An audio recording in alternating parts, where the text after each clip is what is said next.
Hello, welcome to Outfit Bunga Bunga. It's Thursday, the 10th of June. This podcast is George Hoare and Philip Cunliffe in the UK.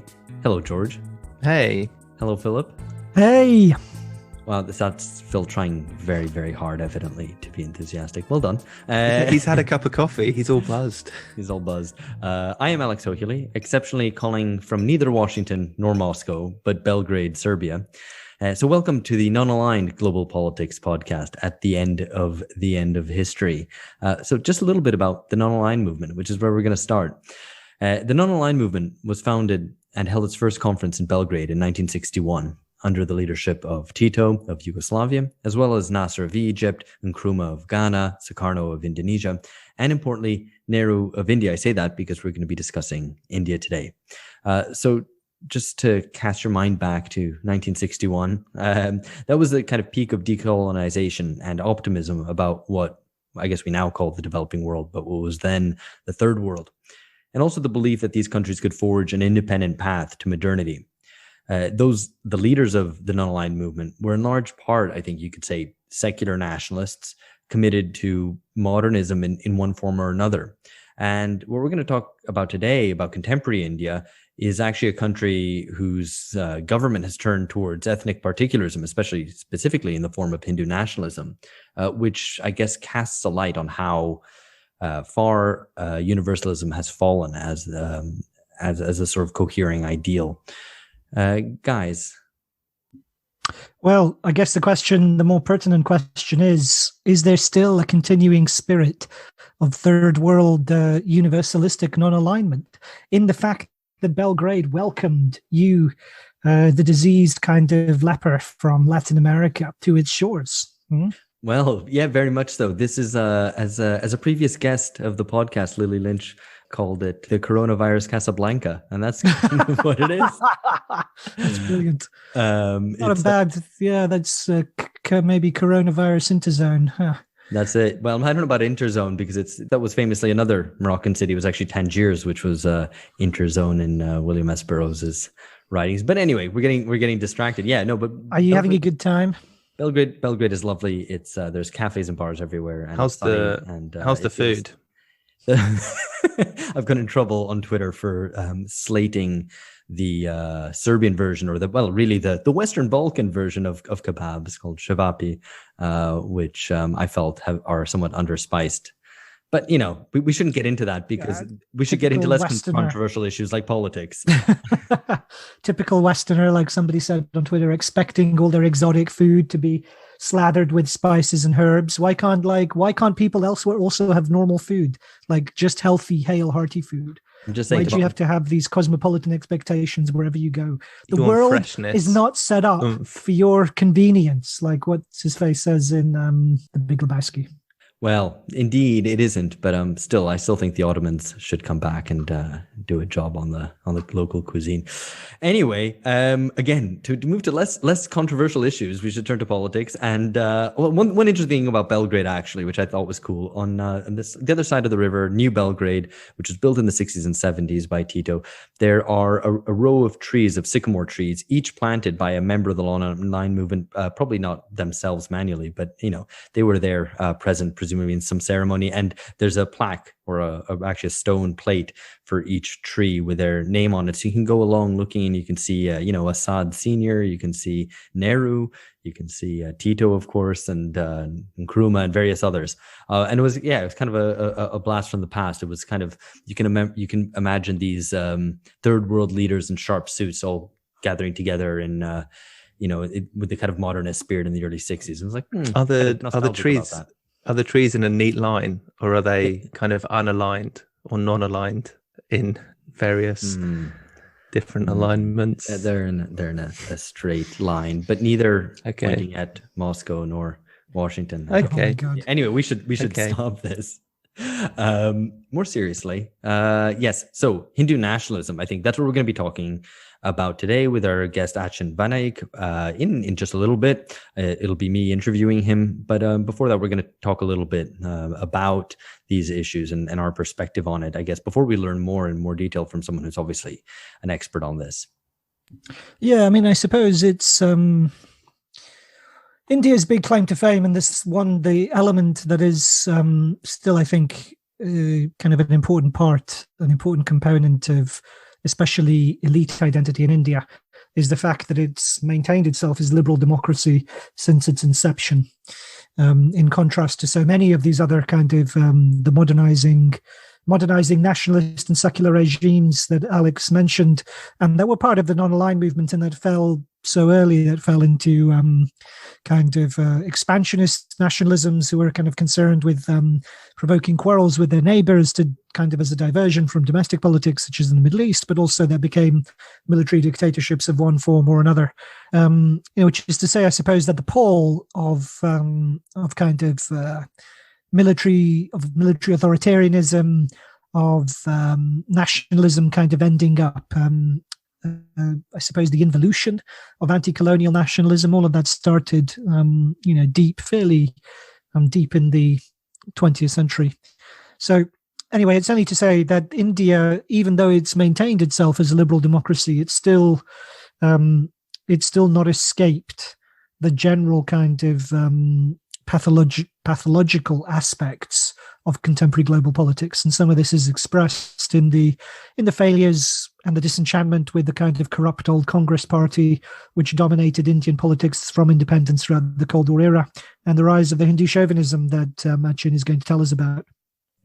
Yeah, so I mean, I'm far from an India scholar, but was rereading Perry Anderson's Indian ideology, and it was interesting because he kind of starts by saying they wanted to do a kind of a study of the BRICS, and he found that India was basically played in his study the same role that Turkey played in relation to the EU, a kind of a state which is a product of a national movement of the early 20th century, which now leads to the kind of domestic politics being determined by competition over the kind of official versions of that history of the early mid 20th century, and obviously in the Indian case, specifically political debate over how the British Empire passed away, who did it, what succeeded it, and that kind of I guess it shows how the kind of like recent history is has deeply political meaning,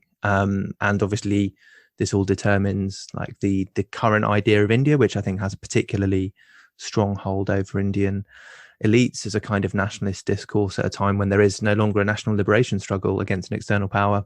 So yeah, I mean, I think it's obviously a well overdue episode for us to finally be tackling India. But yeah, looking forward to hearing the interview.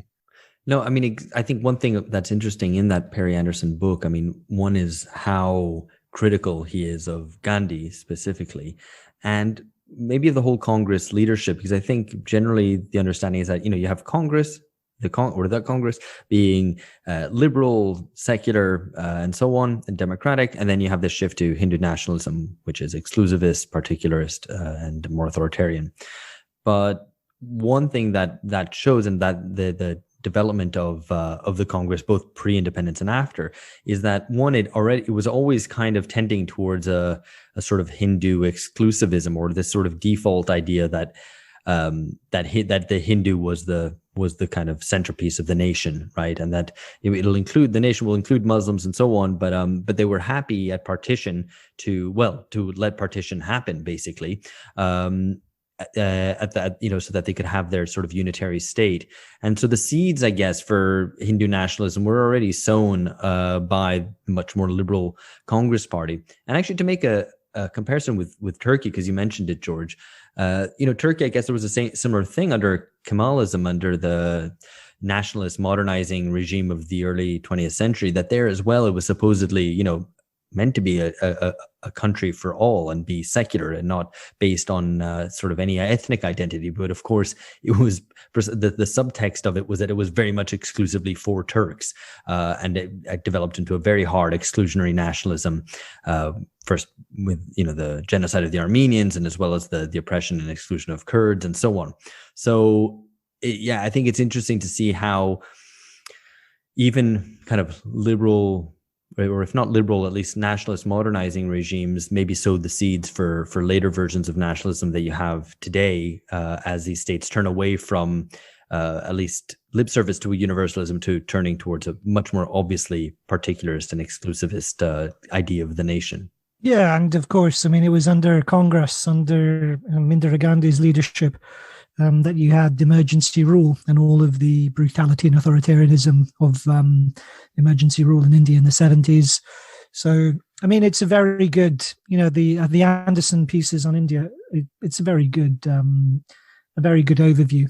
And the other element of it, which I particularly appreciated, is the way in which he skewers Gandhi.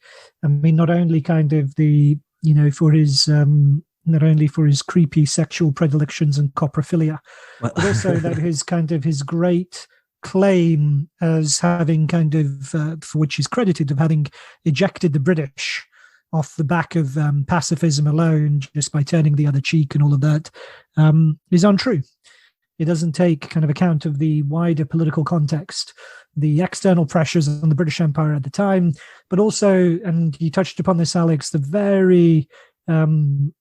the casual ease with which Gandhi reconciled himself to partition, and his willingness to kind of accept cataclysmic levels of violence as some kind of inescapable cosmic force, part of the natural order of things, as he kind of washed his hands of responsibility for trying to maintain some kind of political offer to Muslims in the Indian subcontinent as independence and partition approached. And that was very good and important, I think, because I think that is the myth of India that still carries abroad. If you ask kind of your average, master's student in international relations, aspirant PMC type, they'll know about Gandhi and Mandela as heroes.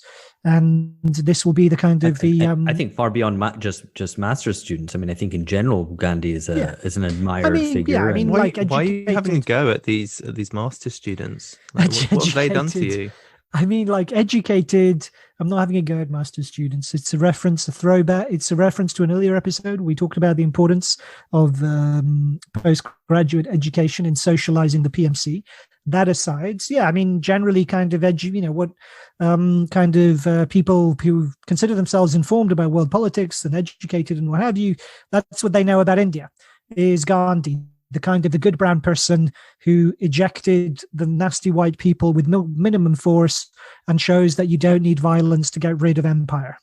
That's the kind of the lesson which is taken from India and is part of the Indian myth. Insofar as every nation has an exceptionalist myth to which it presents to the world, that is definitely an important thread in the Indian one.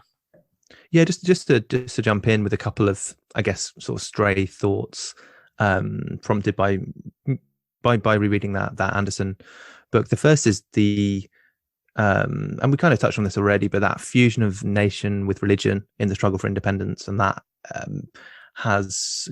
Anderson refers to his own upbringing in Ireland and how there's some similarities there, and this has obviously deeply it determines a lot of the domestic politics of the Indic subcontinent, the Indian subcontinent. And the second point, just to throw in, is this idea that there's this idea of India, which is quite a romantic one. I think all nations have this, but it really is quite, I think, striking that there are a lot of contradictions that are kind of melded together in this idea of India. So this idea of kind of an antiquity, but the continuity with the present, this like very diversity across the country, but brought together in unity. It's a massive country, but it still is a democracy. And then touched on this already, this kind of multi-confessionality and secularity. So yeah, I mean, the word is secularism, George. I think secularity is maybe a word as well. But yeah, I mean, it doesn't work as well. It should be multi-confessionalism and secularism. But yeah, I mean, you know, listeners, it's supposed to be evocative, so listeners can use this to spark their own thoughts. But yeah, I mean, I guess this this Indian ideology is right at the center of what binds together the Indian ruling class, and obviously goes a long way to determining the politics of the country.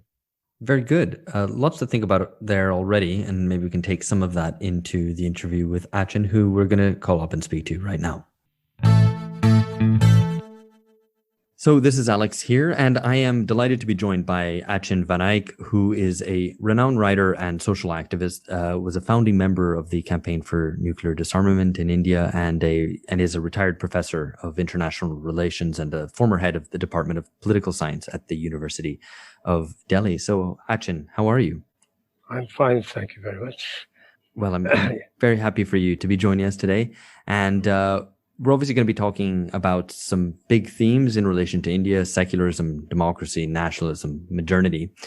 And as listeners will have heard in the introduction, we'll be interested in teasing out some of the global tendencies, I guess, from the Indian story. Specifically, what I guess I would call, but maybe you want to correct me as we go along, the decline of universalism and the rise of particularism. But before we get to all that, I want it to be something a little bit more current and talk about the pandemic. So could we just maybe talk about what the government response has been like, how it's played with the electorate? What is what are the possible kind of medium-term consequences for India? What is it looking like right now? Well, I can tell you that this government has been quite shameful with regard to the question of the pandemic. There's criminal neglect and there's criminal intent. Let me elaborate on this a bit briefly. The number of people in India, the proportion of people in India who have got fully vaccinated is only 3.5%. The proportion of people who have got one dose is around 15%. And this is overwhelmingly weighted with regard to urban India. This is a terrible situation. In the whole of 2020, this is perhaps the only country which, when it started getting worried, the government, when it started getting worried about the pandemic, only gave a 4-hour notice before having a comprehensive national lockdown for several weeks, which was then extended. Can you imagine that? And what happened as a result of that is that a huge workforce, which in India is, of course, a migratory workforce, because 93% of the workforce in India belongs to what's called the informal sector. And they had to suddenly move. Their jobs were closed and they had to move. And none of this was prepared for. The end result, of course, was that this was quite a terrible and traumatic situation. And it was fortunate for India to some extent that the first wave of this pandemic affected the advanced developed countries much more than it did India. But the economy of India in the first wave was affected much more than, say, in the advanced countries. And what should have been done was to provide direct financial support and in-kind support, food grains and all, to the general public, which was really hammered very badly, which was not done. Instead, of course, there was a preoccupation about promoting industry and so on. The criminal neglect intent part, and this is in 2020, was ramming through because Parliament was more or less shut down. So you had this government ramming through the laws on agriculture, which have caused this tremendous upsurge of farmers that you know, and also bringing in new labor laws, which aim at making strikes, legal strikes, very, very difficult, unionization extraordinarily difficult, and so on. And they were rammed through. And then in 2021, we had this extraordinary situation. India is supposed to be one of the countries that has a big pharmaceutical industry, one of the biggest in the world. And what do you have? You have a government which responds very late, which didn't go in for at least purchasing of enough vaccines from abroad, which relied on two big private sector companies producing it in India, and even then made a mess of things in the sense that you have an Indian government which I think along with Brazil has asked for the removal of intellectual property rights on an international scale so that you can have more production, so that the formula for producing vaccines in there.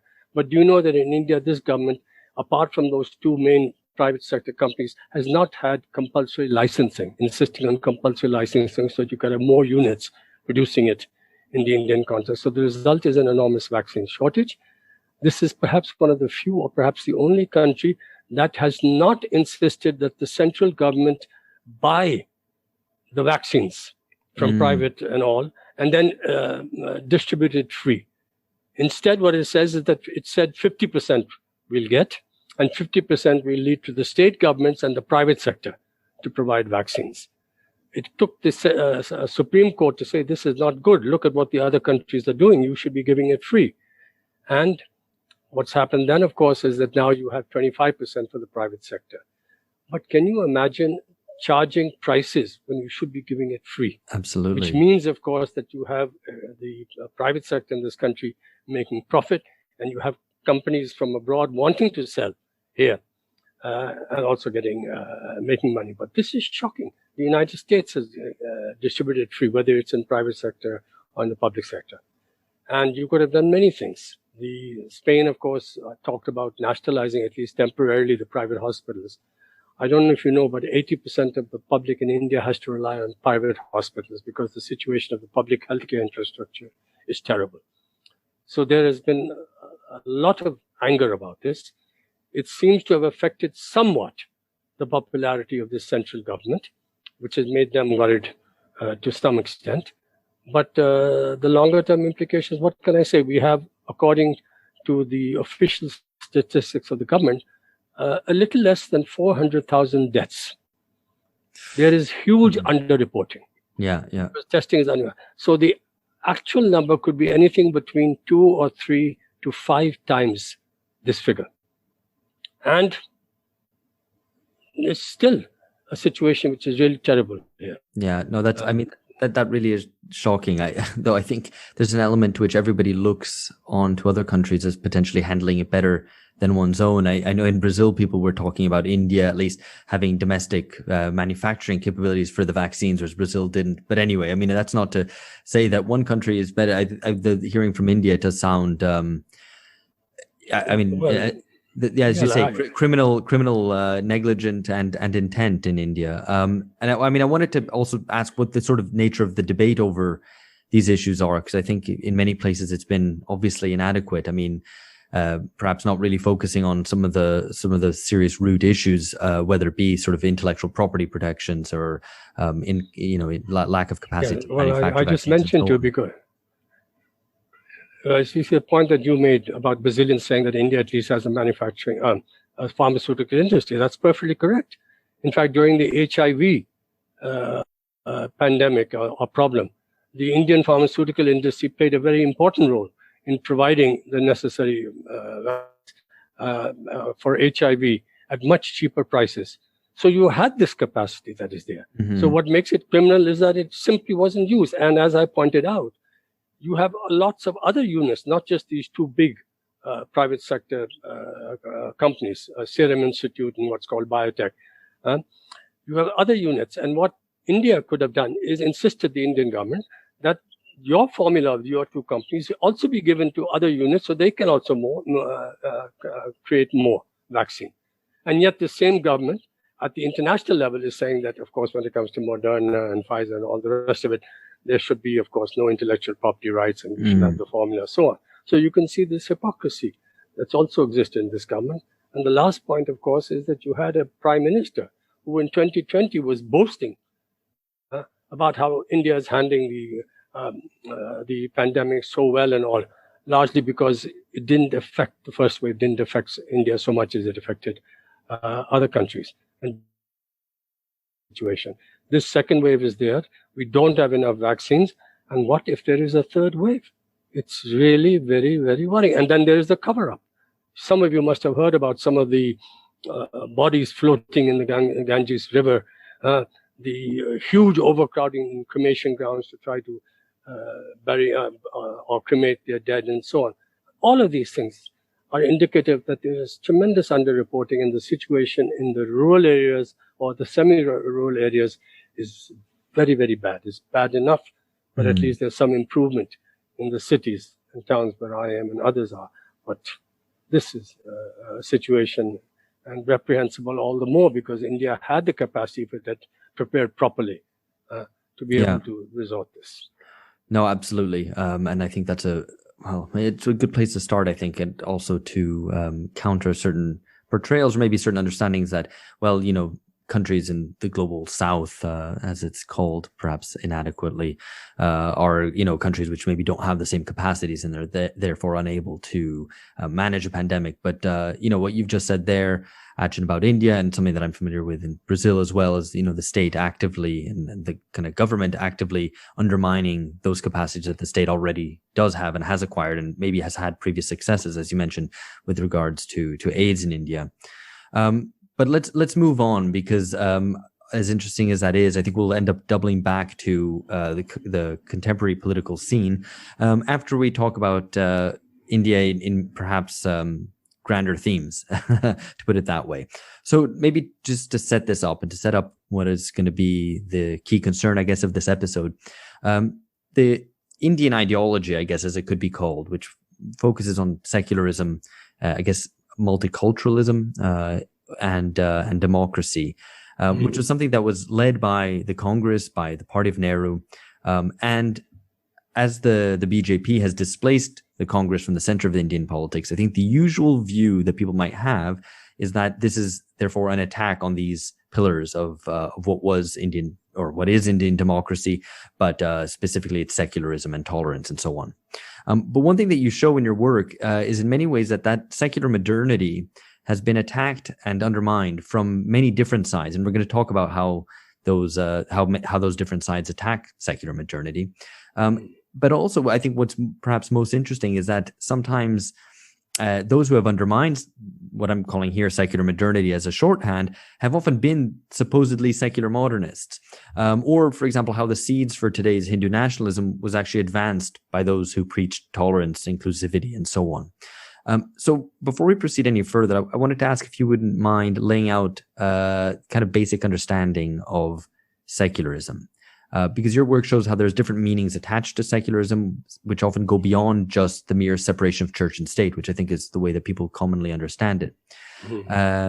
And there's some, I think, perversions even of the term secularism in India today, that the way that Hindu nationalists often use secularism as an argument for Hindu domination, effectively, which for me came as a surprise, and it seems so perverse. So I'm interested to hear more. So if you could just lay out so we can...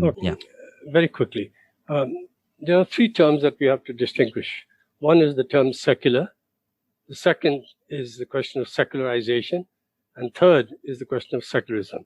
And historically, first came the term secular in largely Christian discourse, right? Then comes the term secularization, which related to 1648 and the secularization or takeover of ecclesiastical lands and so on. And then, of course, with the Enlightenment and modernity, we have another understanding of secularization. And lastly, the term secularism, which really comes in the mid-19th century. Okay, let's take the term secular.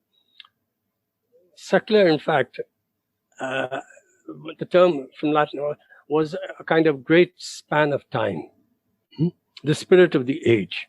It was related to the emergence, if you like, in Christian discourse about two kinds of time.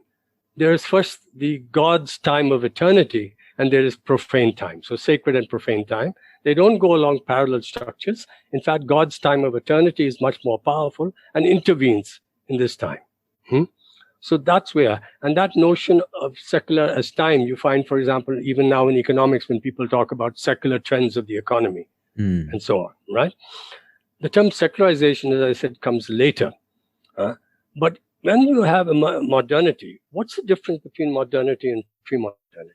And in a simple sentence, I would say that the most important difference is that the rate, the depth, the scale, and the scope of change is incredibly greater. And that's what really defines modernity. If you like, in the last 250 years, the human societies has changed much, much more than in all the centuries before. And I'd even say that in the last 50, 70 years, the human societies in the world, the human world has changed much more than in the 200 years before that. Yeah. So you have a tremendous... So what happened is that secular, also, the notion of time itself changes.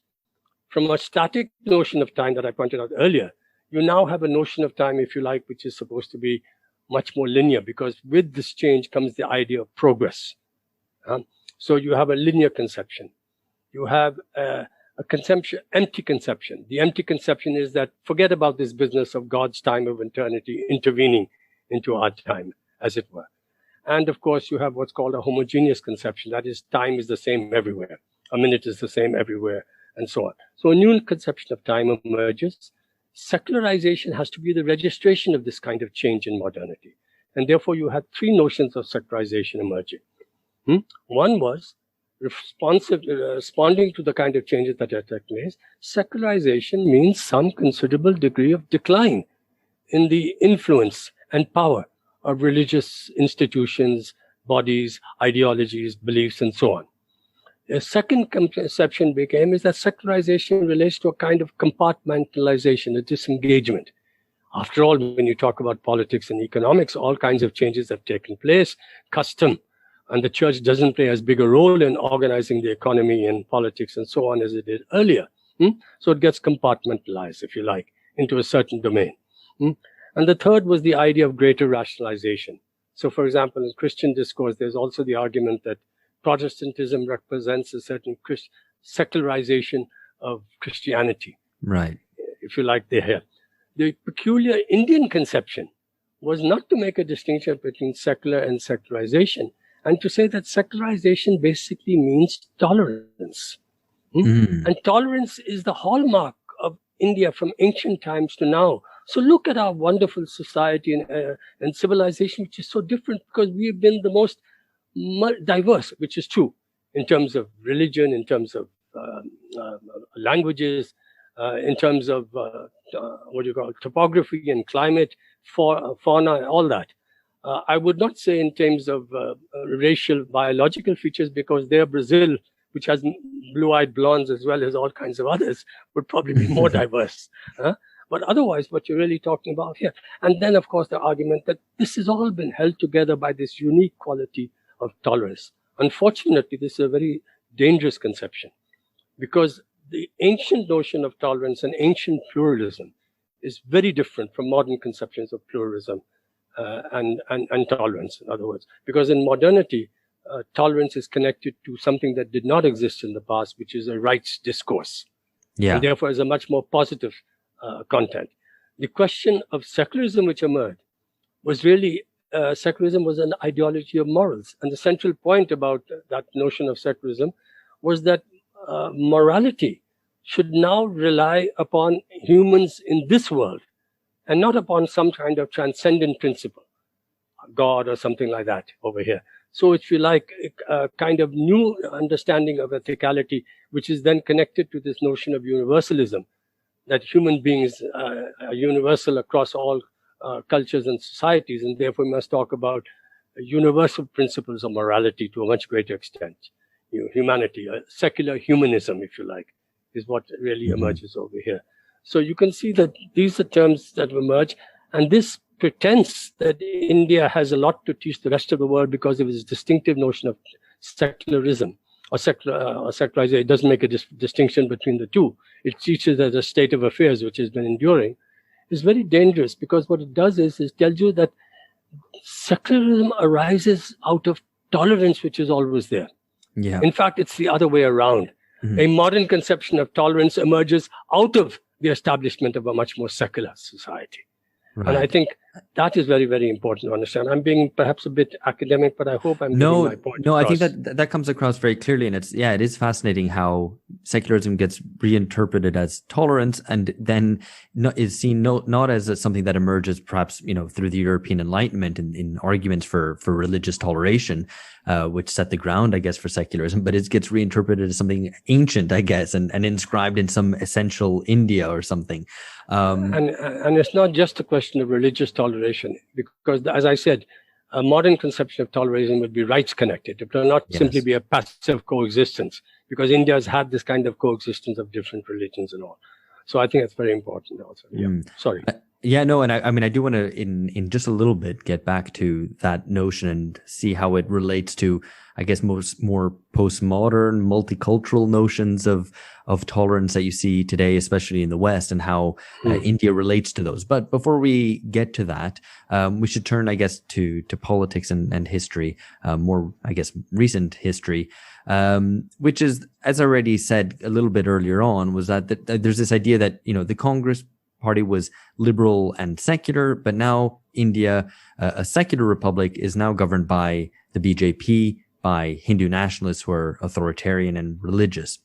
But there's an argument that you make, amongst others, that actually the Congress actually undermined a kind of secular notion already kind of early on, that it, or maybe to put it another way, that maybe it advanced or laid the grounds for a more exclusively Hindu conception of the Indian nation, which runs counter to its perhaps its self-presentation or the way that it's understood from outside. Okay, let me just try to elaborate a little bit more, because I am arguing, in fact, that what the whole period in which the Congress was the dominant political force laid the grounds, if you like, for the subsequent emergence of a much more radical Hindu nationalism, in a sense. And here, if you like, you go into the national movement to fight against British colonialism. A country which is colonized, over a period of time, intellectuals of that, indigenous intellectuals, Indian intellectuals emerge, which have to try to explain this colonization and which have to find some sources of self-worth, if you like, in order to fight back. Because after all, the British were much more powerful technologically, militarily. They even had, of course, schools and hospitals and things of that sort, and so on. And therefore, they looked back to Indian past and came up with the idea that, look, we have a remarkable diversity, and what has featured India is this remarkable tolerance and this great unity in diversity. So this unity in diversity was a crucial theme. And what it meant was that Congress had an idea that since this multiculturalism of India was basically a society of so many religions, and religion is central to culture, what we have is we need a coming together, a collation of different religious communities to come and fight against the British. And this fits in with our notion of secularism, which is equal respect to all religions. So you had the Congress Party trying to collate Gandhi. So even though he has a very, promotes a Hindu symbology, Hindu symbols and all that to guide it, he's also talking about how other religions are as good, we must all come together and so on.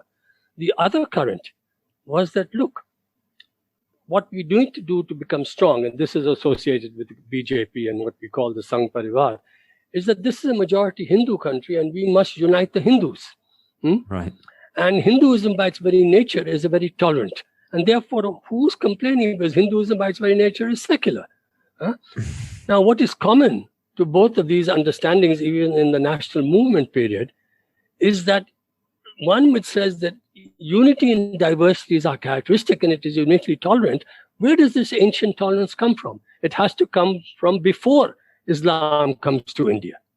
So there is, if you like, a kind of overlap. Oh, it is, after all, the ancient character of India is some kind of a Hindu society, which actually provides that kind of element. So you can see this kind of overlap over here. What does happen, of course, is that in 1947 independence, and then in 1950 when you establish a constitution, you do establish a constitution which is basically, if not strongly, secular. You have that basically, which is just to interrupt. Actually, I mean, what would you classify that secularism in the constitution as, or maybe in a comparative sense? Is it like the US's secularism more than France's secularism, maybe? No, the US secularism has a much more strict sort of separation in many ways between here. And in the case of Europe, well, France, of course, also has a very strict laïcité conception here. But in Europe, because of their particular histories, their countries, of course, also had a kind of formal alignment with this or that church. This is not the case in France, but it's a case in England, it's a case in Sweden, in the case in Denmark, Germany, all the rest of it over here.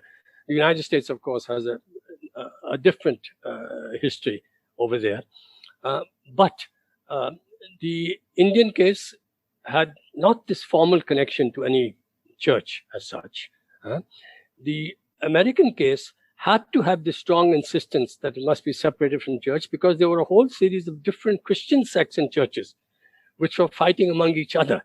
And in order to bring some kind of this thing here, they had to emphasize that, look, we're not in favor of this particular church or that particular church or that particular sect. So it was really in the relationship to these varieties of Christian sects that they said, okay, the American government is not beholden to any particular church. What has turned out, of course, afterwards is that certain Christian churches have actually established a much greater influence over the US government than was earlier the case here. Particularly the Protestant churches, certain Protestant churches and so on. But in the Indian case, it's not there. Okay, we have a formal listing. We have a democratic constitution for democratic rights with lots of weaknesses. But do remember that India was a country that established a kind of democratic, a basically democratic structure in a society that was overwhelmingly non-industrialized and rural and prepared base. Whereas what you have is some of the elementary principles of democracy, which are supposed to identify a democratic state, like, for example, universal suffrage, basic minority rights, the habeas corpus, all that. In many of these countries comes much later. In the United States, you don't have universal suffrage until after the civil rights movement. Mm-hmm. In Switzerland, women don't have the vote until 1970. We have all of these problems here. So you have India, which seems to be secular. Its constitution, therefore, is quite attractive in many respects. I won't talk about negative aspects, they're very serious negative aspects. It also had certain Hindu biases, but it did stand out as something quite secular. But the conflict in India, as contrasted to European and North American modernity, is that you did not have any kind of serious secularization of Indian society. When you have capitalist development, when you have industrialization, you do have, if you like, a new rearrangement of the terms of coexistence between the religious and the secular, in which compared to the past, the religious gives way. In these advanced societies, when you talk about the legal system, when you talk about the political system, when you talk about the economic system, religious factors and religious principles become much, much, much less important. They remain very important in the cultural domain in many respects. But you're talking about modern societies in which you have to have contract law, economic law, politics, all that, etc., in which there's not. In India, you have a society that is permeated to a much greater extent. The difference between Western Europe and the United States is that in the United States, you still have a substantial permeation of society by religion, less so in Western Europe. But this, of course, is something that is always subject to ups and downs. In Eastern Europe, it was less, but now it's gaining, and all the rest of it. But you had, if you like, what was called a greater degree of secularization in Western Europe than you had in India. Yeah. And what you have in India is a tension between a weakly secular state and a highly unsecular, desecular, non-secular, insufficiently secularized society. And this is a tension that can create problems. For example, in Turkey, after the Kemalist revolution, you had a forcible secularization of the state, which actually pushed people to support poor people in Turkey to support their mullahs and others. Yeah. And then, of course, that resurfaces later on. So there's a kind of tension, a relationship of tension between the secular state and society. And so, it's not a one-to-one relation. Yeah, no, absolutely. And I guess one of the facets, perhaps, maybe of that tension today is the rise of the BJP, and its associated organizations, all bound together by this idea of Hindutva, right? And so maybe before we go any further along that line of thinking, if you could explain to us what Hindutva is and where did it emerge? Well, Hindutva really emerges, as I said, in the period of the struggle against colonialism. In that period, it explained, You had the Congress, which saw the British as the colonizers and wanted to struggle to move them out, right?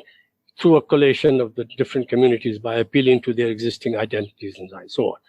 You had another current identified with Hindutva, which emerges in the 1920s, which is also the period where in Europe you also have the merge of different kinds of fascist currents and fascistic movements and so on.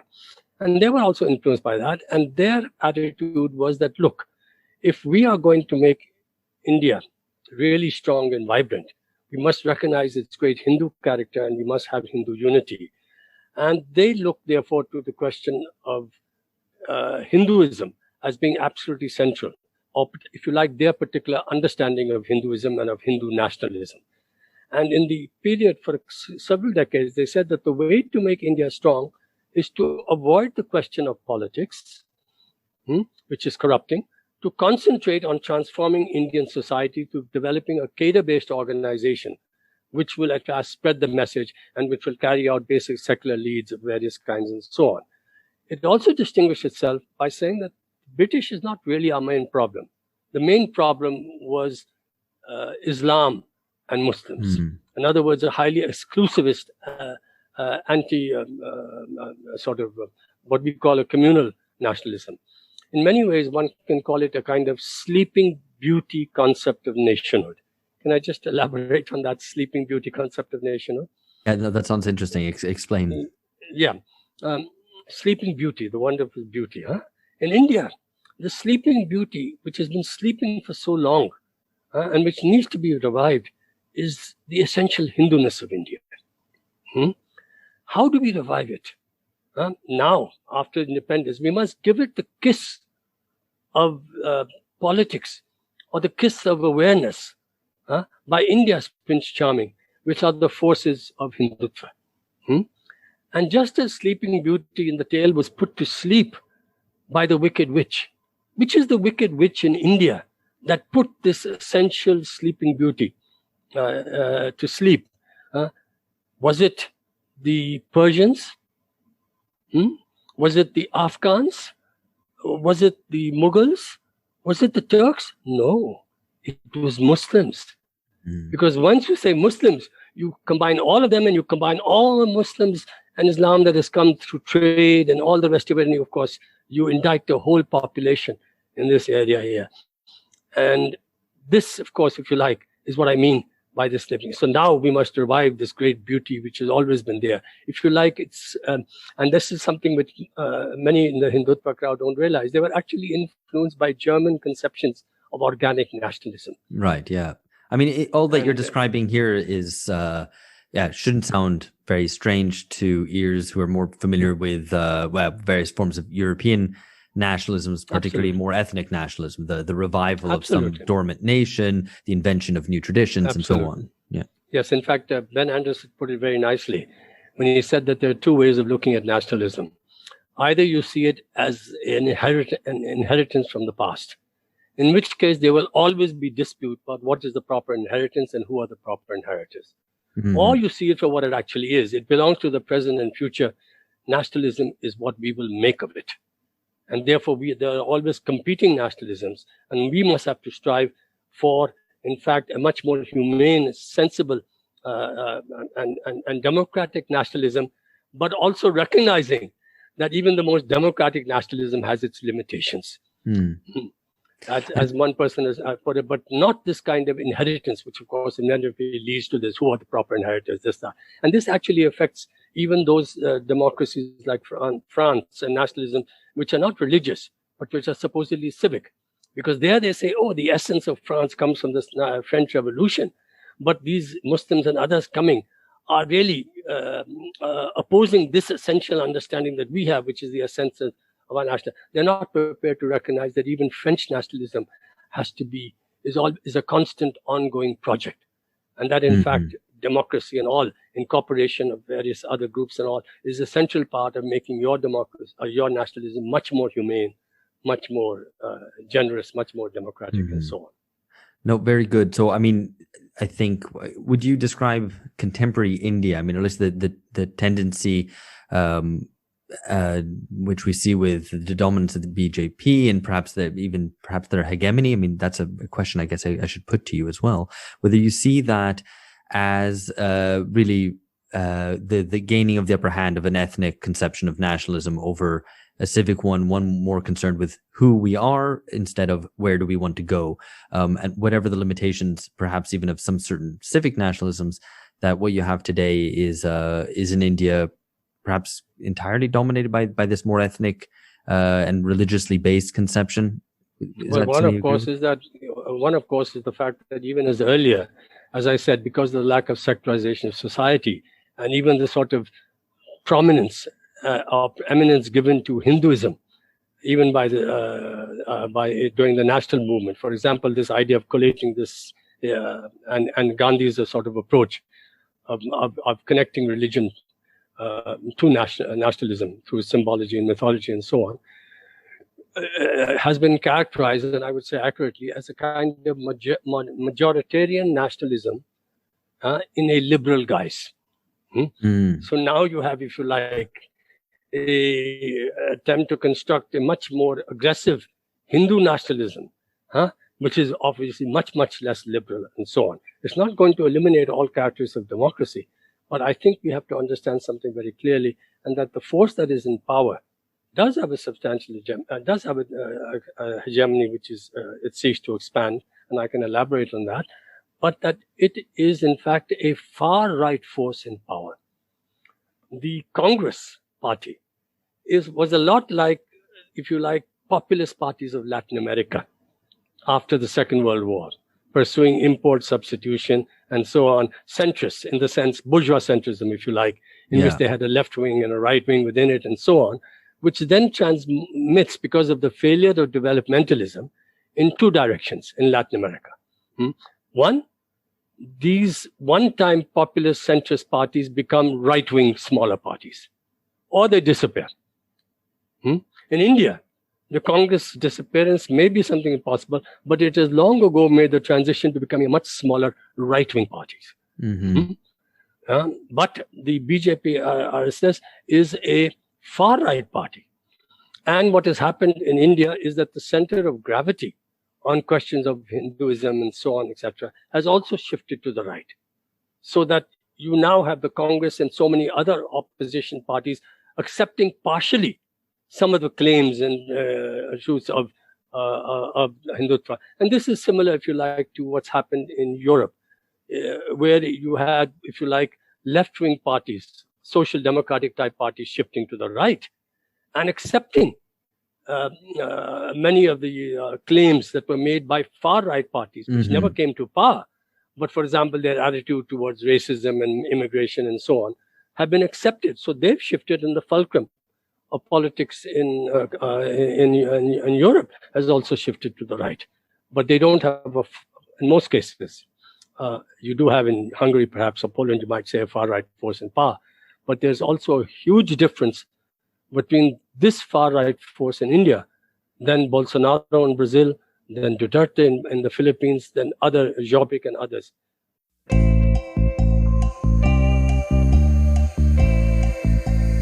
Hello listener, Alex here. Sorry to interrupt, but we've got some very exciting news to tell you. Bungacast is pregnant. The end of history is soon here. The book, co-written by George, Phil and myself, will be out on the 25th of June. The end of history, politics in the 21st century, is our attempt to synthesize the discussions we've been having on this podcast over the past 4 years, and to advance an argument as to how and why the deadening end of history period had to end, as well as to look forward to what comes next. In the book, we describe what the end of history felt like, and why what we're now experiencing is such a huge rupture. The hysteria of neoliberal order breakdown syndrome, the rise and fall of the left populism of Bernie or Corbyn, multiple varieties of angry anti-politics around the world, new fronts of the culture wars and mass protests. These are all facets of our new time. We also look at how new ideologies are emerging under the impact of the pandemic, which are set to rule the world for the next decade. And of course, our evil patron saint, Silvio Berlusconi, makes a big appearance. It's available to pre-order now. Go to bungacast.com/book for links and more info. Happy reading. We really do hope you enjoy it.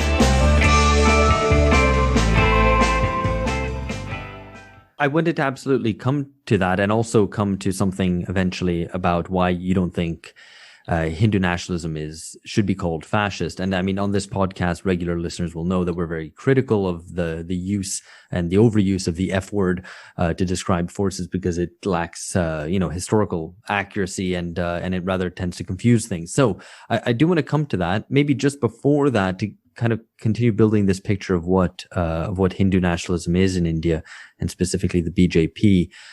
What is the BJP's social base? Because I know I like that you referenced Turkey already, where there was a very strong kind of militaristic secular elite which tried to forcibly secularize the state, and you end up with more plebeian elements trying to, I guess, return to or defend traditional religious forms of belongings and so on.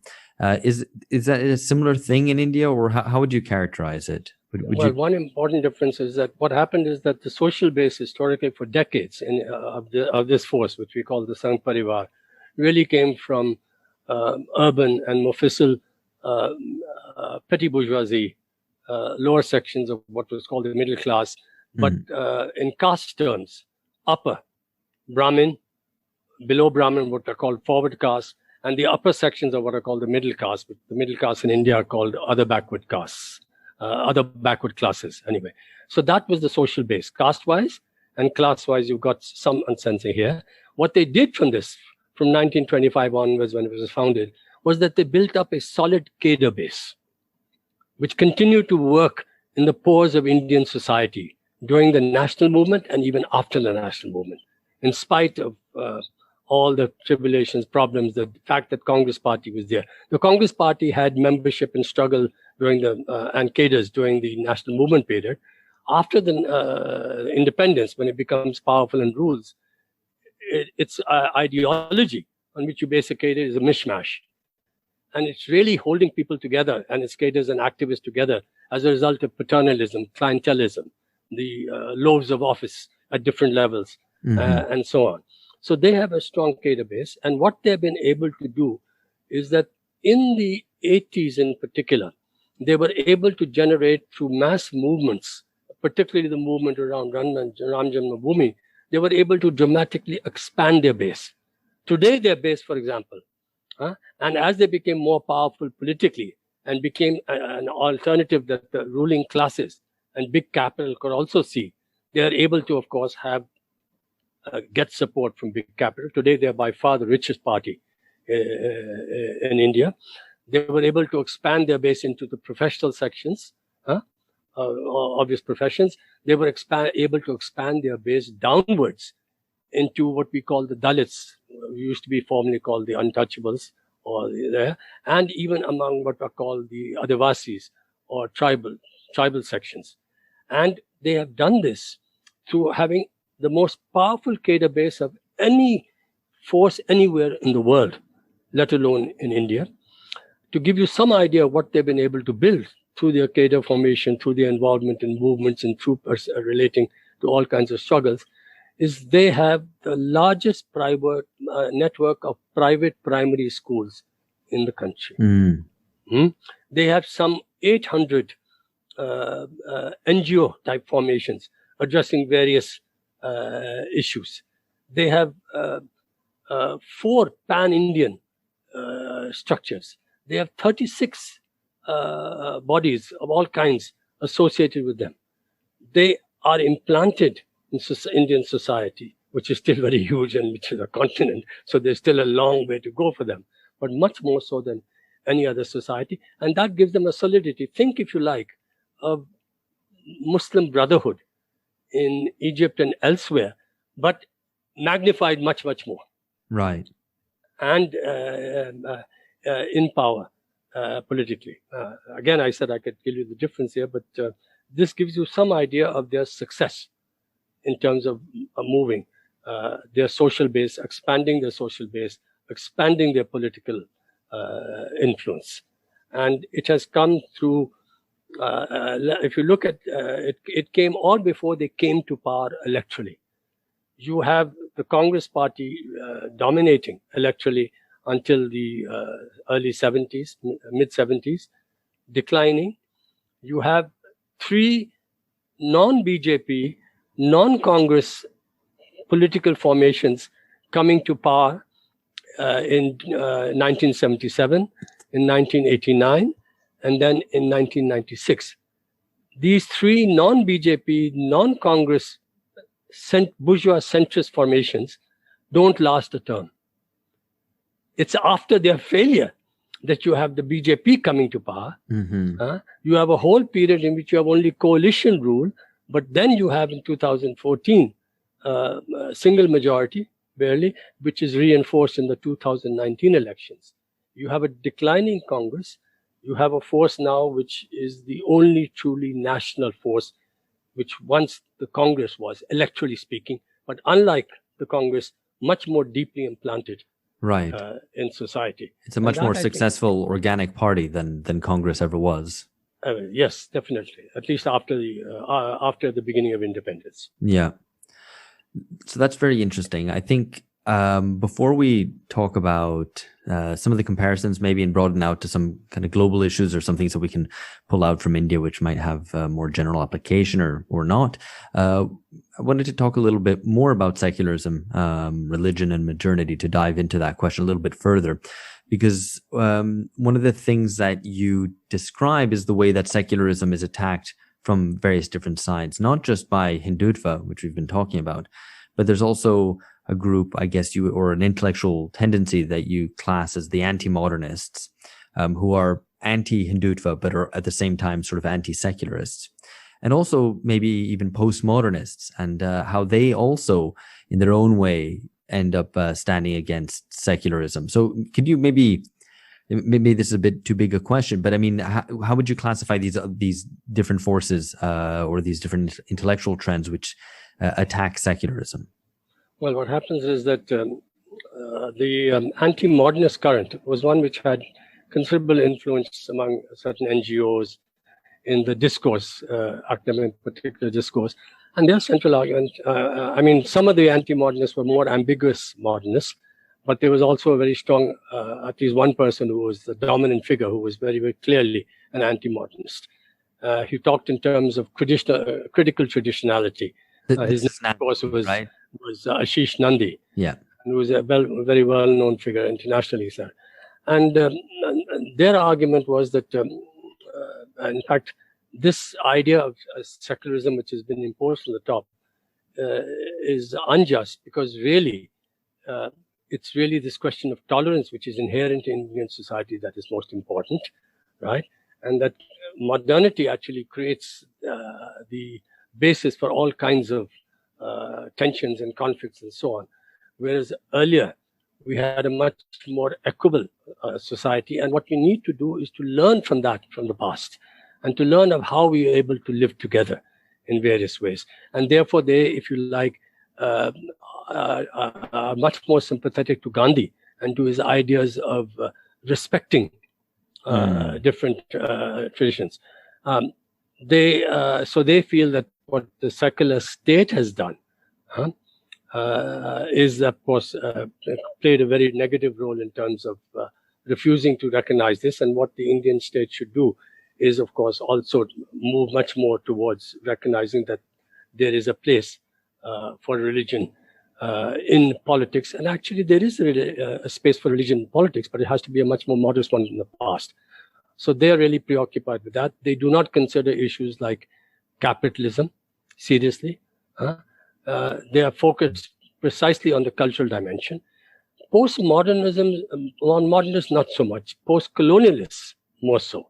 The difference between postmodernists and post-colonialists is that postmodernists and anti-modernists join together in saying that, look, we have to get out of our way of thinking. The real problem with colonization was not the physical aspect of colonization or the territorial aspect, it was the mental aspect. That you are using all kinds of concepts which emerge from the West, like secularism, like all that, etc., to try to make us think in that particular way. And by doing that, we are unable to understand our own resources that we have in our own society from the past in order to be able to build a much more humane and better India. So if you like, both is common to the post-colonialists, which are critical of that, of modernists in that sense, as well as of postmodernists, and of the anti-modernists, is that they both rely on saying that we have to look towards what we have and our special resources. That's what the Chinese are doing when they talk about Tianxi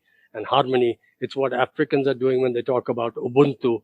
It's what we have to do when we look at our particular resources here. And of course, there will be differences about some where these resources there. Some among the ambiguous modernists and anti-modernists will say it's there primarily in Hinduism. Others will say, no, there are also currents in other religions, because all religions have. And they make a distinction, the anti-modernists, about good religion and bad religion. Right. Which is good religion is religion as faith, bad religion is religion as ideology. Refusing to recognize that you can't separate the two. Yeah, as if it were so simple. Yeah. You can't separate the two. But I'm saying that becomes there. And then they become critical of, at the same time, they are pro-democracy. But a new current development there is that we have to find our own way towards our own kinds of democracy and our resources.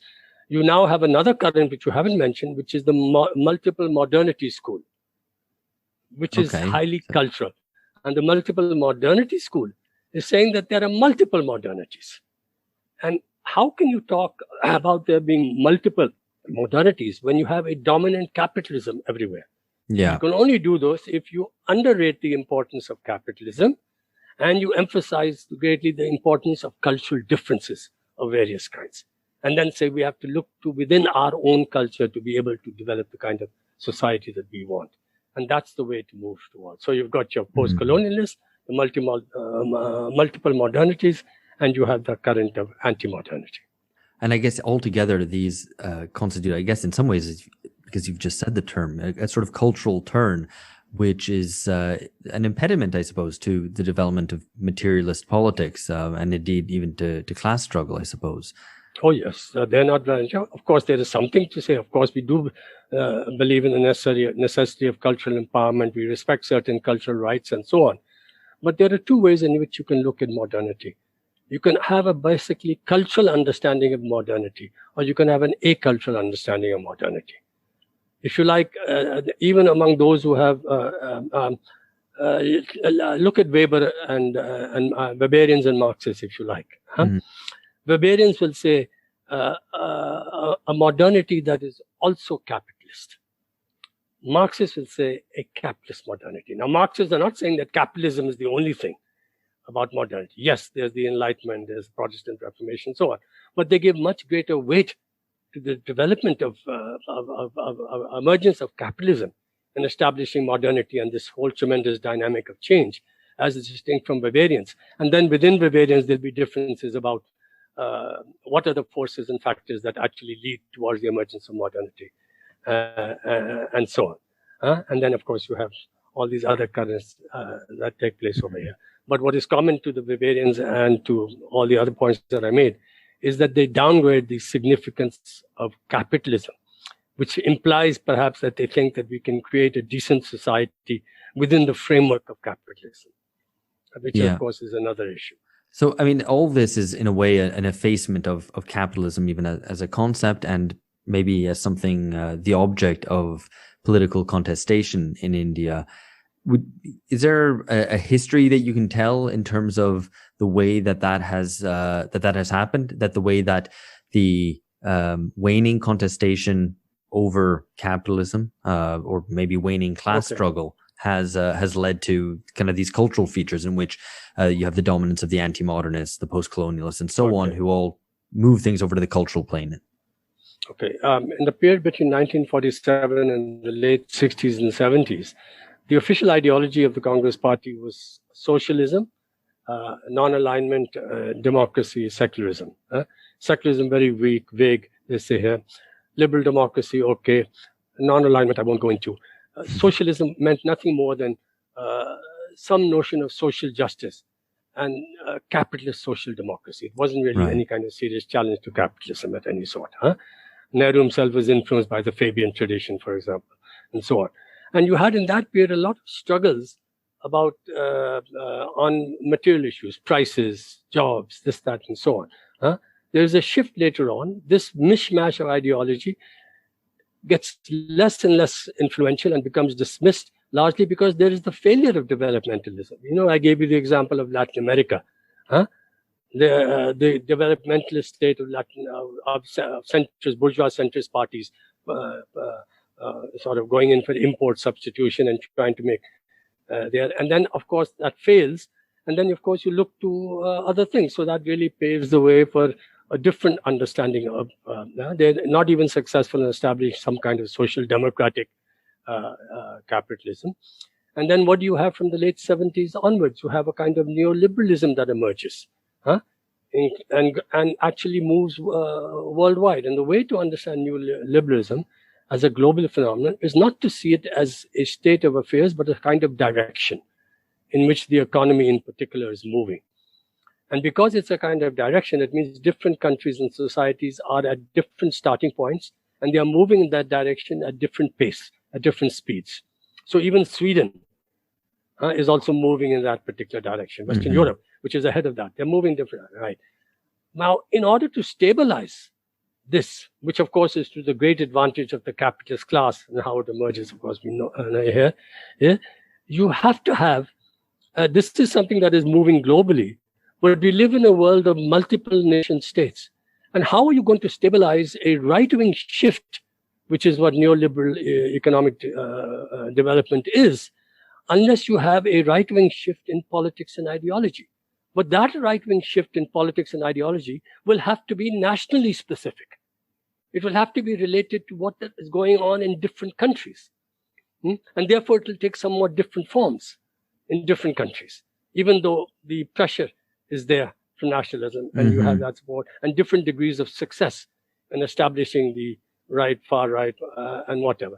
In the Indian case, of course, you have this shift in the 70s. You have the attempts of other non-Congress bourgeois centrist parties to try and stabilize it in various ways, because what happens to mean stabilizing is you have to control your population. You have to be able to unify it in some way, even to mask contradictions and so on.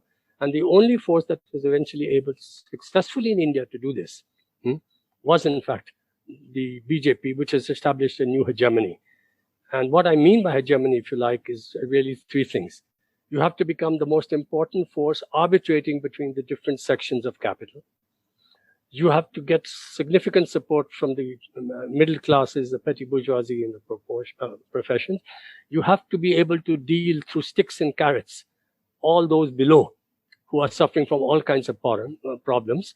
And you have to try to mask these conflicts, which are going to continue to take place between those below and above, through some kind of unifying ideology.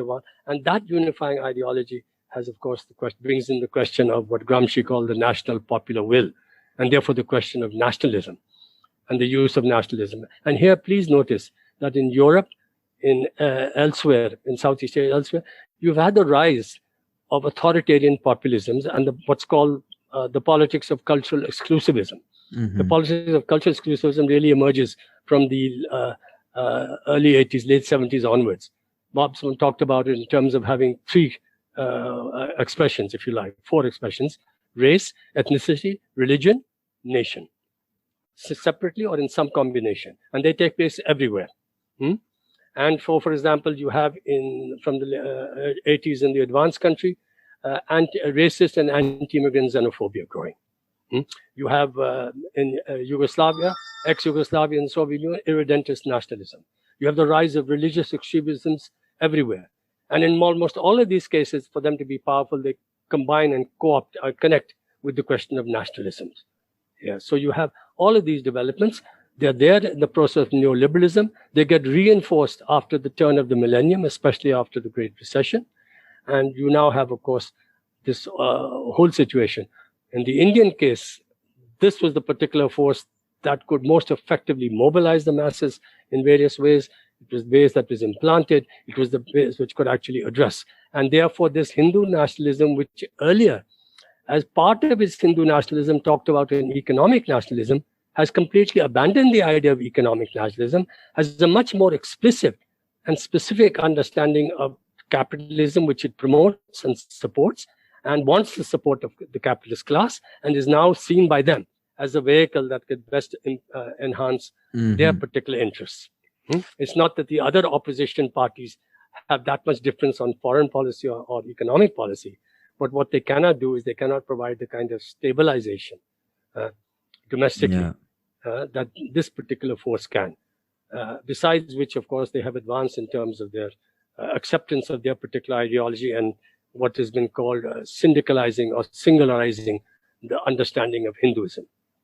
So there were so many important points there. I wish I could kind of recap all of them. But one thing in particular, I think, which is very important, is the way that this shift to the cultural plane and even, a move to cultural essentialism, of which these various nationalisms that you mentioned are part of, they go along with neoliberalism. And so rather than neoliberalism being understood as something cold, purely rational, purely quantitative, not really interested in supposed kind of ethnic passions or anything like that, actually ends up reinforcing this turn towards culture.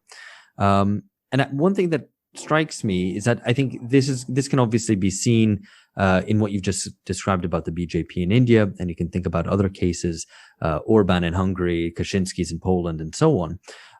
But maybe even in a different way, in a different guise, in the sort of identity politics, often liberal identity politics, as well as right-wing identity politics in the West, where neoliberalism there has also furthered a turn towards cultural essentialism and various forms of identity politics.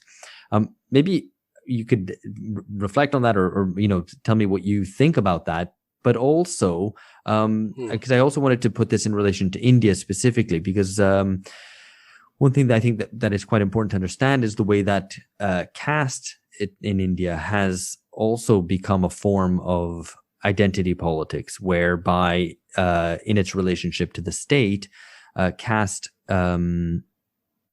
guarantees certain quotas, right, or affirmative action. For American listeners, I guess the term that they would understand. So before maybe we can reflect on this question about identity politics and neoliberalism in the West. Maybe you could just tell us a little bit about how caste is a form of identity politics, I guess, in India today. Well, let me put it this way. One hoped there has always been. This is one of the things that, if you like, batters the idea of existing Hinduism as a kind of highly tolerant religion. Because how can you talk about tolerance of ancient India when you have the caste system there, which is the strongest example of profound intolerance, social intolerance here. Now, what you've had in India is a caste system, and you've had, historically speaking, people trying to fight against this caste system in two ways. One was to try to move out of the caste system through religious conversion, Islam, Christianity, Buddhism, with only limited success, because even within Islam and Christianity, you still find the caste system, but not in the same strong expression and format as you will have in Hinduism. That's one. The second has been to try to move upwards. Caste in India is not something that's the same everywhere. It's regionally dispersed, and there are differences and variations in where you are in the hierarchy of caste. And you also try to move upwards through adopting the symbols and the expressions and the rituals and the ways of life, but they are very limited. And you had two kinds of struggle in caste. In South India, you had a struggle against the Brahmins, who are at the very top. And this struggle against Brahmins was quite successful because it could unite all the castes below the Brahmins towards that. The bottommost section of the caste system, the Dalits, Ambedkar and others, this is the force that could fight against the caste system completely to eradicate it. But what has happened over a period of time is that even Ambedkar's effort didn't really result in a direction of actually fighting to destroy the caste system. He talked about it. Liberals and progressives all talk about the caste, getting rid of the caste system. But ultimately what Ambedkar did was try to escape the caste system by talking about converting to Buddhism. And in order for you to successfully defeat the caste system, you have to connect the question of caste and class, because those at the bottom of the caste are also those very much the most oppressed sections of the working class here. And in an agricultural society like India, you will find a very considerable overlap between those who are landless laborers or have only a small proportion of land, the lower class and the caste. And therefore, if you like, you could have had a kind of solidarity between lower caste and lower class and combine the two and fight in that particular direction here. That hasn't happened. What has happened, of course, is something like what's happened in the United States. You have affirmative action in the United States.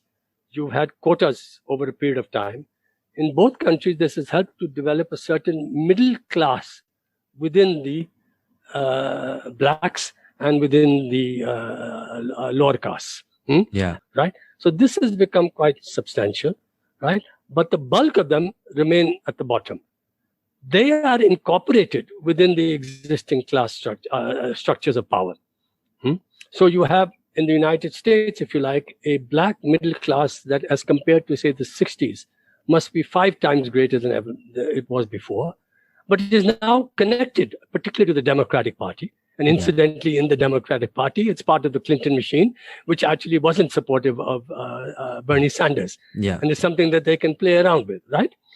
In the case of India, what has happened is that you've also had lower sections of the Dalits who have responded to the Sangh BJP, Sangh Parivar, RSS message that, look, you are Hindus like us. So that appeal that we are now part of a larger, wider community, and we're not looked down upon, if you like, in the same way. And yes, we will even give you positions in our party, and you can also be part of our pogroms attacking Muslims and all, which is its own peculiar form of, if you like, empowerment and all. What this has meant, in the absence of alternatives to fight to destroy the caste system, what you've had is a preoccupation among the lower castes and all to move upwards. If you like, when you focus on discrimination, the logic of fighting against discrimination is upward mobility. Yeah. If you want to get rid of the caste system, and if you want to have maximum racial equality, then that's a kind of struggle that is not simply a struggle for upward mobility. It is much more than that. And that, of course, means a transformation of all societies. And you are not seeing that in the United States, and you're not seeing that in India. I was part of the anti-racist movement in England, and I was very much part of the Black Power movement. In those days, of course, whether you were a progressive Chinese or a progressive Asian, black was a political color. You're black. It's not like today that we're there. But I also saw the limitations of a black nationalism. That you have to go beyond simply the question of black nationalism. You have to be able to also collectively fight in order against the whole system that oppresses in so many ways. I mean, one can talk about so many things, international sectionality and all the rest of it here. But I think that this is something that's very, very important. So the result is that the political force which is making considerable grounds among the Dalits is not the left, is not your liberals. It's in fact this particular force, which of course is quite worrying. At the same time, it's only limits. Because of the very nature of Hinduism, if the BJP Sangh wants to, has to pursue India making strong through uniting Hindus, it can only do this in one of 2 ways, not 3 or 4 ways. One, it tries to find some principle of unification within Hinduism. And the only candidate it has for this is a kind of loose and accommodating Brahmanism. And it can only go so far. The second principle is that you find a principle of unification outside Hinduism to which you can say Hindus must be against. And that is more effective because it can invite all sorts of currents. If you like, and that of course becomes Muslims and Islam. If you like, what is authoritarian populism or what is happening in Europe and elsewhere? It is much easier to unite the French and the Germans or whatever against the other, which today are the Muslim migrants, if you like. Then, and this helps to mask and cover up. So, of course, all these authoritarian populism needs a scapegoat, which is either internal or external or both. The difference between Europe and India is that for Europe, do you know that it's much more flexible and variable, Muslims were not the hated other. You know when it started to become the more hated other? After the 1973 oil crisis. And what are the Islamic states doing? And then later on. The racism in Europe was more related to biological skin color, but now is much more cultural in character. In the case of Hindutva, it has been foundational from its very inception, which I think is an important difference between Hindutva here. I've often said, for example, that if you look at 3 countries that were partitioned, Ireland, Palestine, and India, the partition in Ireland, a small rump gets stuck to UK, in which the majority are the Protestants, and you have a significant Catholic minority. In the case of Israel, Zionism is a culturally exclusive racist ideology, just like Hindutva is. But that racism is directed, it's not anti-Muslim, it's anti-Palestinian. But today happy to piggyback on current Islamophobia. In the case of the culturally exclusive ideology of Hindutva, it's anti-Muslim, anti-Christian, anti-communist. But Christians are too small a proportion, and you have to be careful about how you handle Christians because the West will get upset. And communists, of course, terrible here. But Muslims is the focus because after all. And then, of course, the construction of anger and hatred in various ways. That's the caste system. Sorry, I talked about. Your other question was about the question of identity politics and multiculturalism. Yes, and whether you think that's a sort of necessary accompaniment to neoliberalism, both maybe in relation to the Indian context, but also especially, I guess, in the West. Yes, well, it certainly serves a question of dividing and diverting. And it's also the question that it's much more difficult to tackle capitalism. And as I pointed out, that you had this politics emerging as you have an erosion of development everywhere, with the partial exception of East Asia. In the advanced countries onwards, you have the erosion of development. You have in India and Latin America the failure of the attempted developmentalist state. You also have, as a result of increasing inequalities attendant upon neoliberalism of income, wealth, and therefore of power, the erosion of democracy, as has been put after the end of the Cold War. You had a certain spread of procedural democracy in sub-Saharan Africa and elsewhere. But elsewhere where you had democracy, so you have an erosion of the content of democracy. Everywhere, there's much greater erosion of content of democracy. So you have the erosion of content of democracy, you have that. You have a greater psychic destabilization, if you like, of peoples.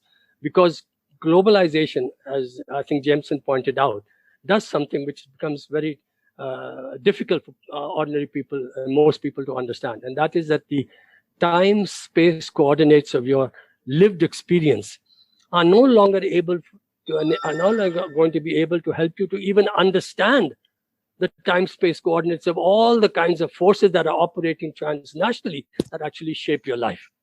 So there's also a kind of psychic destabilization that pushes people, if you like, to try to cling on to something that they are more confirmed about, if you like, their identities of ascription by birth. Because, so that's a great point. And maybe just to finish up, a last question, which relates very specifically to this, which I had noted down, which is about the future, I guess, of secularism globally. Because in a situation in which alienation is increasing, people feel less control over their lives. Where do you see the future of secularism going? And is there, because I think what we can see is even where there isn't a sort of form of religious nationalism as there is in India, most European countries don't really have too strong a sort of religious nationalism, but you have other forms which emerge in its stead, which is to say maybe identity politics or forms of maybe conspiracy theory even, which seek to explain the world, or a turn to spiritualism in a very individualistic sort of way. Are these all, do you think, turns away from secularism and a response or provoked by growing alienation? Yes, of course, that's substantially true. But to answer a larger question, what do we do about this question of secularism? Yeah, let's understand the relationship between secularism and democracy. A secular state and a substantially secularized society is the necessary but not sufficient condition for having a strong democracy.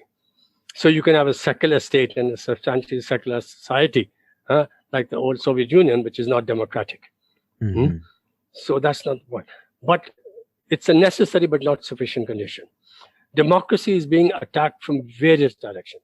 Insofar as secularism has a connection to the question of religion and therefore to religious communities, right?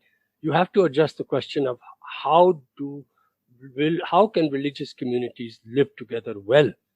And how can they live together? We're not talking about the elimination of religion. When we talk about the question of secularism and secularization in relation to modern societies, we're talking about negotiating and establishing the terms of coexistence between religion and secular modernity, if you like. And there will be a place for religion, but it has to be more modest than in the past. And there has to be evolution within religious traditions and communities and beliefs in different directions, which is happening to some extent, but limited and goes up and down. The Vatican now accepting the question of homosexuality, the question of liberation theology in Christianity, all of these things here. There are also indications, sexism, fighting, all that are indications of a constant struggle that is going on over here. You have to talk about strengthening and deepening democracy. You can't talk about deepening democracy unless you also address the question of capitalism. Leave aside the importance of the ecological dimension here. We will have to move towards a kind of society in which is very different from the kind of society today. I happen to believe, rightly or wrongly, that neoliberalism is a new style of accumulation of capital. And you're not going to be able to go back to some kind of social democratic capitalism. Doesn't mean we shouldn't fight for the reforms and all. But for the ecological religious thing, you have to transcend that to a different way of living, if you like. Because what multiculturalism does, and the preoccupation of multiculturalism does, is that diverts attention from questions of hierarchy and hierarchies of power. And unless you move in the direction of greater egalitarianism with regard to hierarchy of powers and all, how are you going to move towards a greater egalitarianism with regard to the question of the relationship between different religions? And that greater egalitarianism with regard to religions also means moving towards a society in which you are free to be an atheist. You're free to move from this religion to that religion or not that religion. But you tell me how many religious communities are prepared to accept this kind of ecumenism in a certain sense, in which you have a much greater degree of individual flourishing, a much greater degree of freedom of choice, a much greater degree of equality and all. In other words, we cannot separate the question of secularism from the question of democracy. We cannot separate the question of democracy from the question of capitalism. And we have to think about ways to actually make democracy much, much more deeper than it ever was, because even at its best, liberal democracy had its huge failings and problems. Raymond Williams once said that there are two ways of understanding what we a common culture. One understanding of culture is that which is commonly shared. The other understanding is culture that is commonly fashioned. We also have to understand that culture, if you like, and this is a problem with multiculturalism and identity politics, is that culture is a process. It's constantly changing.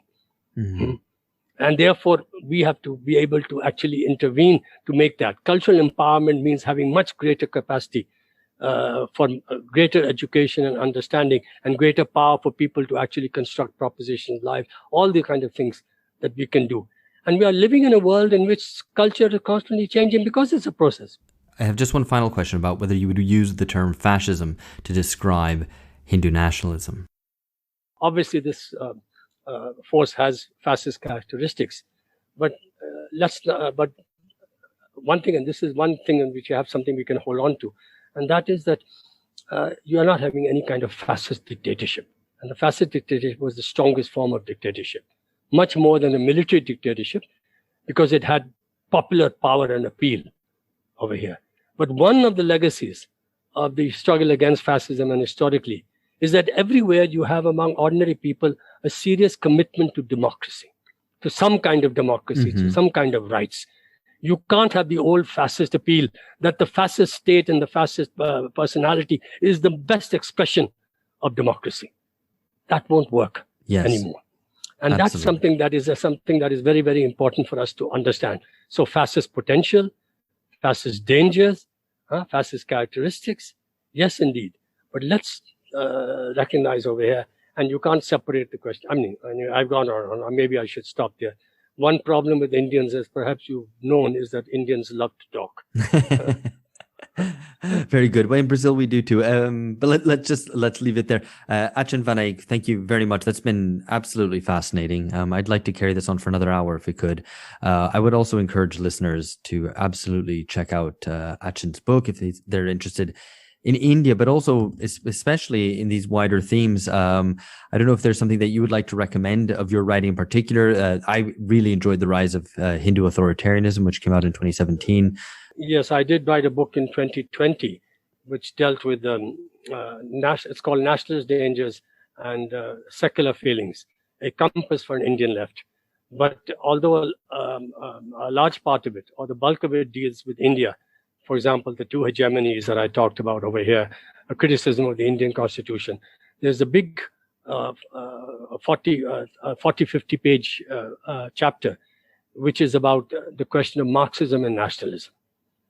Excellent. Which has a theoretical perspective here. And there's another chapter, which is also of more general interest beyond India, which is the question of organization, in which I talk about a defense in many ways of the vanguardist position against its criticisms here, about how you have to move towards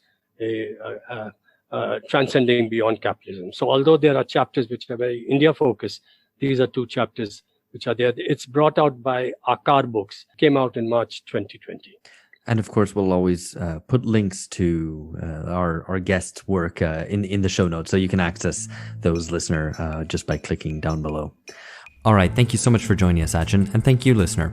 If you enjoyed this, consider subscribing at patreon.com/bungacast. That's it for now. Catch you later. Bye-bye. That's good, but please do not insult Indians by saying Brazilians talk as much as Indians. Nobody talks as much as Indians.